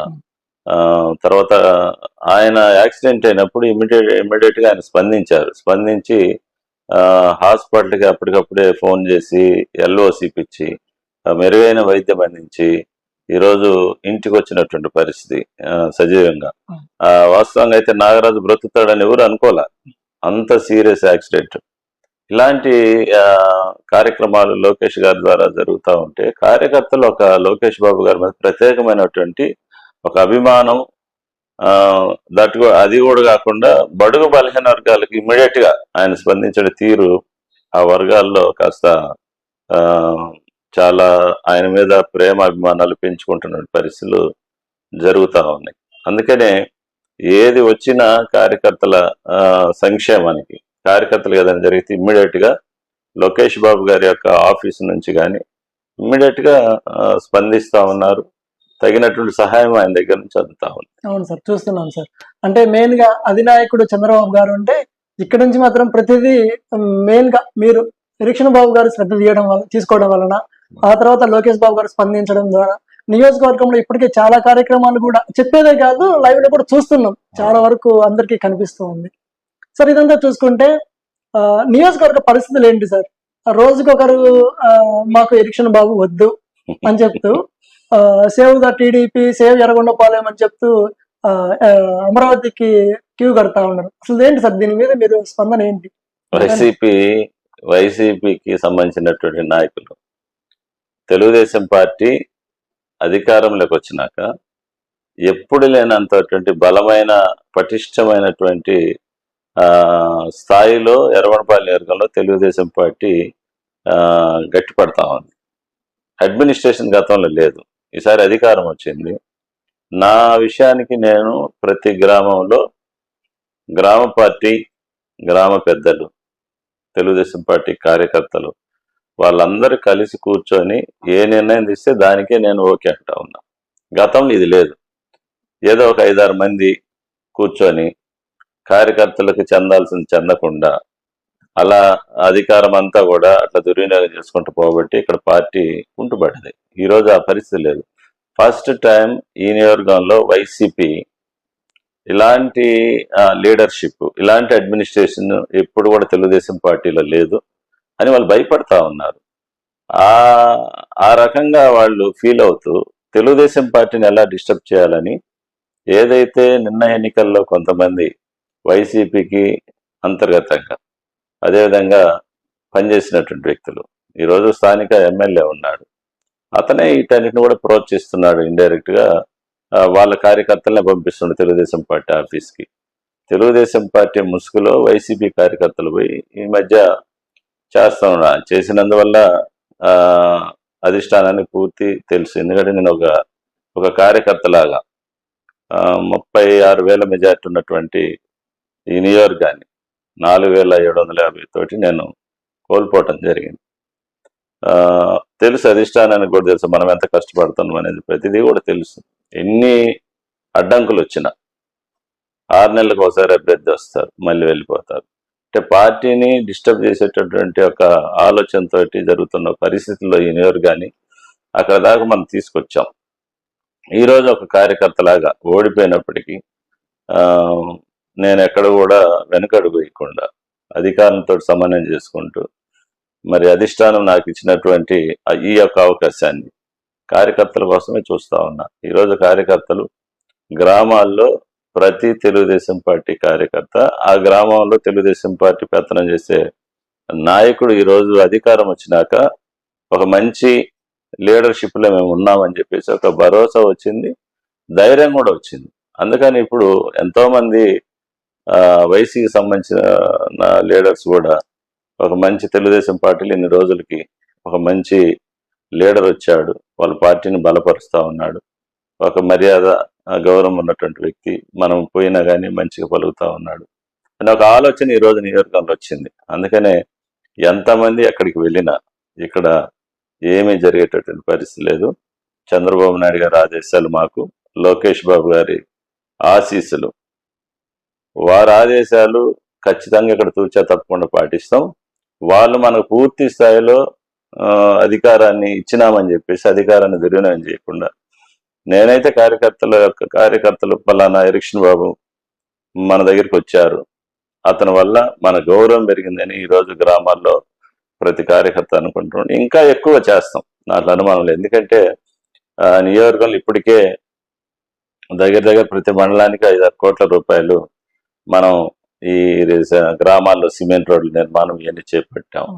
అదేవిధంగా ఈ పశువులకు సంబంధించిన షెడ్స్ ఇవన్నీ కూడా చేపట్టాం. ఈ రోడ్లన్నీ కూడా కార్యకర్తలకి మనం ఇచ్చాం. ఏ గ్రామాల్లో ఏ నాయకుడు అయితే అక్కడ పార్టీని ముందుకు తీసుకెళ్తుండో వాళ్ళకి ఇచ్చాం. లక్షణంగా వారికి గౌరవం పెరిగింది. నేనేంటంటే ఈ 94 పంచాయతీల్లో ప్రతి పంచాయతీకి ఎంతో కొంత ప్రభుత్వం వచ్చినాక అభివృద్ధి జరగాలని చెప్పేసి మాక్సిమం 1 or 2 పంచాయతీ తప్ప మొత్తం కూడా నేను ఈ కార్యక్రమాన్ని పెట్టడం అందరూ కూడా హర్షిస్తా ఉన్నారు. మన కూటమి ప్రభుత్వం అధికారంలోకి వచ్చినాక మన గ్రామంలో ఇది 10 లక్షల పని అయినా జరిగింది, ఈ 20 లక్షల పని అయినా జరిగిందని ఒక ఆలోచన క్రియేట్ చేసి ఈరోజు ముందుకెళ్తా ఉన్నాం. ఇట్లాంటి పరిణామాలు మనం ఆలోచన చేసుకుంటా ఉంటే మనం కార్యకర్తలు ఓ మాట ఇచ్చాం ప్రతిపక్షంలో ఉన్నప్పుడు. ప్రతిపక్షంలో జగన్మోహన్ రెడ్డి అరాచకంగా పరిపాలిస్తున్న టైంలో నేను ఇక్కడికి ఇన్ఛార్జి రావడం జరిగింది. అక్కడ నేను వచ్చిన టయానికి ఇక్కడ ఒక మంత్రి గారు ఆదిమూలపు సురేష్ గారు ఇక్కడ ప్రాతినిధ్యం వహిస్తా ఉన్నారు. ఆయన్ని మనం ఎదుర్కొని ఇక్కడ తెలుగుదేశం పార్టీ గెలుస్తుందని ఒక ఆలోచన నియోజకవర్గంలో కల్పించాం. ఆయన పక్కకి వెళ్ళిపోయాడు, కొత్త వాళ్ళు వచ్చారు. మరి ఆ 3 సంవత్సరాల్లో జగన్మోహన్ రెడ్డి అధికారాన్ని అడ్డుకోవటం అనేది సామాన్యమైన విషయం కాదు. ఒక సామాన్య కార్యకర్తగా ఇక్కడికి నేను వచ్చి పార్టీ బలోపేతాన్ని మనం కృషి చేశాం. ఆ రోజుల్లో మనం మాట ఇచ్చాం కార్యకర్తలకి, మీరు నాకు సహాయంగా ఉండండి, పార్టీకి అండగా ఉండండి, డెఫినెట్గా అధికారంలో వచ్చినాక మీకు ఇచ్చినటువంటి మాటని నిలబెట్టుకొని ఖచ్చితంగా ఉంటానని చెప్పేసి నేను నాయకులకు చెప్పాం, కార్యకర్తలు చెప్పాం. నా మీద ఉన్న నమ్మకంతో, చంద్రబాబు నాయుడు గారి మీద ఉన్నటువంటి అభిమానం, ప్రేమ, తెలుగుదేశం పార్టీ పట్ల ఉన్నటువంటి ఒక దీంతో కార్యకర్తలందరూ కూడా నా పక్షాన్ని నిలబడ్డారు. పార్టీ ఈరోజు పటిష్టంగా నా పక్షానే ఉంది. ప్రతి గ్రామ బూత్ స్థాయి నుంచి రాష్ట్ర స్థాయి పదవులు ఉన్న వాళ్ళందరూ కూడా నా దగ్గరే ఉన్నారు, పనిచేస్తా ఉన్నాం అందరం. నేను కూడా వాళ్ళలో ఒకటి, నేనేమి పెద్ద నాయకుడిని కూడా ఏం కాదు, ఒక కార్యకర్తలానే పనిచేస్తా ఉన్నాం. డెఫినెట్గా ఇటువంటి ఆరోపణలు, భూత కల్పనలు, అవాస్తవాలు చెప్పినందువల్ల మనం వాటి గురించి ఆలోచిస్తా పోతే ఇక్కడ అభివృద్ధి కుంటుపడింది. కార్యకర్తల యొక్క సంక్షేమం ప్రధానంగా పార్టీ గౌరవాన్ని గ్రామాల్లో నిలబెట్టడానికి ప్రత్యేక కృషి చేస్తా ఉన్నాం. సార్, అదేవిధంగా నియోజకవర్గంలో డెవలప్మెంట్ కోసం ఇంకేం చేయబోతున్నారు? అంటే ఇటీవల మేము చూస్తూ ఉన్నాము, కలెక్టర్ను కలుస్తున్నారు, వివిధ శాఖల మంత్రులను కలుస్తున్నారు, నియోజకవర్గంలో చాలా సమస్యలు వాళ్ళ దృష్టికి తీసుకెళ్తున్నారు. అసలు ఏంటి సార్, ఏం చేయబోతున్నారు నెక్స్ట్? ఇప్పుడు ఎర్రగొండపాలెం నియోజకవర్గంలో గత 5 సంవత్సరాల్లో తట్టమట్టి పోసిన పరిస్థితి లేదు. బీసీ జనార్దన్ రెడ్డి గారు రవాణా రోడ్డు R&B మంత్రిగా ఆయన ప్రమాణ స్వీకారం చేసినాక ఆయనకు నాకు ఉన్నటువంటి సాన్నిధ్యంతో ఈ నియోజకవర్గంలో దగ్గర 114 కోట్ల రూపాయలకి మనం రోడ్ల నిర్మాణాల కోసం ప్రతిపాదనలు పంపించడం జరిగింది. త్వరలో ప్రాధాన్యత క్రమంలో ఒక్కొక్కటి కూడా ఏమి మంజూరు చేస్తానని చెప్పేసి ఆయన హామీ ఇవ్వటం కూడా జరిగింది. అదేవిధంగా కలెక్టర్ గారు ఈ మధ్య ముంపు గ్రామాలకు వచ్చారు. వెలుగొండ ప్రాజెక్టు పరిధిలో ఉన్నటువంటి ముంపు గ్రామాలు అంటే గుండంచర్ల, కల్మతల, సుంకేసుల గ్రామాలను ఆమె సందర్శించింది. కలెక్టర్ గారు వచ్చినప్పుడు ఆ రోడ్ల పరిస్థితి చూశారు. గతంలో 20 సంవత్సరాల నుంచి మార్కాపురం నుంచి గుండంచర్ల, సుంకేసులు రోడ్డు మార్గం అసలు అత్యంత దారుణం. ఎందుకంటే అది ఆల్రెడీ ముంపు గ్రామాల కిందకి వెళ్ళిపోయింది. అక్కడ డెవలప్మెంట్ అన్ని కూడా జీరో అయిపోయినాయి. ఆ క్రమంలో కలెక్టర్ గారు వచ్చినప్పుడు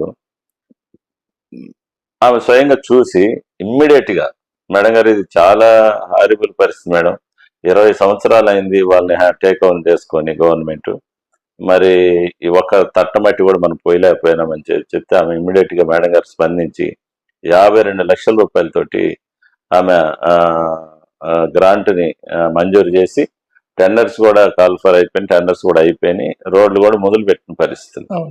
ఇంకా ఆమె కలెక్టర్ గారు ప్రత్యేకించి ట్రైబల్స్ విషయంలో ఐటీడీఏ ఉందండి. ఐటీడీఏ ద్వారా కూడా చెంచు గ్రామాలలో ప్రధానంగా రహదారుల నిర్మాణం, కొన్ని రహదారులకు ఫారెస్ట్ క్లియరెన్స్ కూడా రావట్లేదు. ఆ ఫారెస్ట్ క్లియరెన్స్ ఇచ్చే దాంట్లో ఆమె కూడా ప్రత్యేకమైనటువంటి శ్రద్ధ చూపుతా ఉంది. అదేవిధంగా వర్షం వస్తేనే ఇక్కడ నీళ్లు, ప్రత్యేకించి పశ్చిమ ప్రాంతం మన నియోజకవర్గానికి వెలుగొండ ప్రాజెక్టు తప్ప వేరే శరణ్యం లేదు. అది పూర్తయి నీళ్ళు వస్తే తప్ప ఇక్కడ గ్రౌండ్ వాటర్ లెవెల్స్ కూడా ఇంక్రీజ్ అయ్యే పరిస్థితి లేదు. అందుకని వచ్చినటువంటి వర్షాన్ని ఒడిసిపెట్టేదానికి అనేక రకాలైనటువంటి కార్యక్రమాలు మేడం గారు వచ్చినాక చేపడతా ఉంది. ప్రత్యేకమైన దృష్టి ఇక్కడ పెట్టింది. రిజర్వ్డ్ నియోజకవర్గం కాబట్టి ట్రైబల్స్ ఎక్కువగా ఉండటం, అందుకని ఆమె స్వయంగా ట్రైబల్స్ ప్రాంతానికి కూడా వెళ్ళి, ఇంటీరియర్ ప్లేస్ కూడా వెళ్ళి అక్కడ చెంచు గిరిజనుల యొక్క పరిస్థితులు, వారి జీవన విధానం కూడా స్టడీ చేసి, వారి ఆరోగ్యపరంగా వీటి పరంగా కూడా స్టడీ చేస్తున్నటువంటి పరిస్థితి. మంచిగానే స్పందిస్తూ ప్రతిదీ మనకు కావాల్సినటువంటి ప్రతి అవసరాన్ని ఈ నియోజకవర్గంలో కావాల్సినటువంటి ఏదైతే ప్రజలకు అవసరాలని మనం ఏం చేస్తే బాగుంటుంది అని చెప్పేసి ఎంతో కాలంగా మరి ఉన్నటువంటి ఈ యొక్క అసౌకర్యమైనటువంటి పరిస్థితిని ఆమె తీర్చిదిద్దడానికి మేడం గారు కూడా బాగా కృషి చేస్తూ ఉన్నారు. జిల్లాధికారులందరూ కూడా ఇంతకుముందులా కాకుండా ఒక ప్రత్యేకమైన శ్రద్ధ, ఎందుకంటే నేను గత 30 సంవత్సరాలు రాజకీయాల్లో ఉన్నా, ప్రతి అంశము క్షుణ్ణంగా నాకు తెలుసు కాబట్టి ఆ యొక్క నాకు తెలిసిన జ్ఞానాన్ని అధికారుల ముందు మనం ప్రజెంట్ చేసినప్పుడు వాళ్ళు కూడా నిజమే కదని చెప్పేసి స్పందిస్తూ నాకు చేదోడు వాదోడు వాళ్ళు కూడా ఉంటా ఉన్నారు. సార్ మీరేంటి సార్ ఎప్పుడు ఫుల్ హ్యాండ్స్ తోటి ఉంటారు, హాఫ్ హ్యాండ్స్ ఎప్పుడు టీ షర్ట్లు కానీ ఎప్పుడు మీరు నియోజకవర్గంలో ఫ్రీగా ఓపెన్ గా ఎప్పుడు కనపడలేదు, ఎందుకండి సార్ అలా? ఎప్పుడు చిన్నప్పటి నుంచి అలాగే ఉంటారా? అలవాటు అంటే ఒక అలవాటు నాకు ఫస్ట్ నుంచి కూడా. ఫుల్ హ్యాండ్స్ దొడుకోవడం అలవాటు, సింపుల్ గా ఉండటం అలవాటు. ఉంగరాలు కానీ, వాచ్లు కానీ, మెడలో చైన్లు కానీ అన్నీ ఉన్నాయి కానీ పెట్టుకోను. మిమ్మల్ని చూస్తుంటే సేమ్ నిన్ననే మేము ఆహాలో చంద్రబాబు నాయుడు గారు ఇంటర్వ్యూ చేశాం, ఆయన కూడా అంతే చెప్తుంటాడు, ఎన్ని ఉన్నా కానీ అన్నిటికీ అణిగిమణిగి ఉంటాను అనేసి చెప్పడం కానీ, ఒక హుందాతనంగా కనపడాలనేది ఉండదు, ప్రజల్లో అందరితో కలిసిపోవాలనేది ఉంటుంది. సో ఇప్పుడు మిమ్మల్ని కూడా అదే చూస్తున్నాము, ఎర్రగొండపాలెం నియోజకవర్గంలో అందరితో కలిసిపోతున్నారు, ఎంతో మంచిగా కలిసి వెళ్తూ ఉన్నారు. ఇది మనం చూస్తున్నాము ఎర్రగొండపాలెం టీడీపీ ఇన్ఛార్జ్ గూడూరి ఎరిక్షన్ బాబు గారితో ప్రత్యేక ఇంటర్వ్యూ. Thank you sir.